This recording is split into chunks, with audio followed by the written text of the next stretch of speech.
Naam, katika siasa ni kwamba maswali mengi yanaibuka kuhusu ni nani hasa anaendesha shughuli ndani ya chama cha ODM.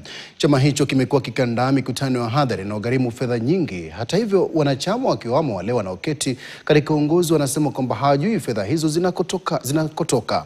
Martin Opio aripoti kwamba wasiwasi unaongezeka kwamba maamuzi muhimu ya chama yanafanywa kutoka kwingineko nje ya mfumo rasmi ya uongozi wa ODM.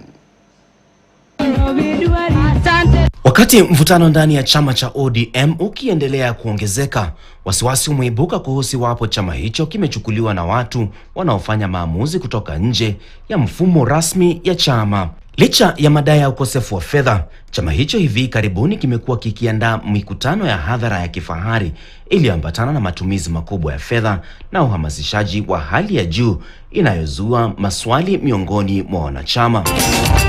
Naibu katibu wa uratibu wa ODM na mwanachama wa kamati kuu ya ODM Ruth Odinga, katika mahojiano ya kipekee na runinga ya KTN, amesema kuwa licha ya kuwa kati ya wale wanaofanya maamuzi chamani, hajui fedha hizo zinatoka wapi. Any extra money that was used during the rally, and what have you, how would I know where this is coming from? But there was money, but we would finance the tent, the whatever. Wasiwasi pia umeenea kuwa maamuzi muhimu ya chama yanafanywa mahali pengine na watu wenye ushawishi mkubwa ambao wanachama wa ODM hawako tayari kutaja hadharani. External forces in charge of ODM. You're being very vague. They make decisions, they give them instructions, they cost what it will cost, what it will take to execute those instructions. Baadhi ya wanachama wanadai kwamba kuchukuliwa kwa chama kulianza kufuatia mabadiliko ya uongozi yaliyobadilisha mizani ya nguvu ndani ya ODM baada ya kifo cha kinara wake Raila Odinga. Utata uliongezeka baada ya jaribio la kumwondoa katibu mkuu wake Edwin Sifuna.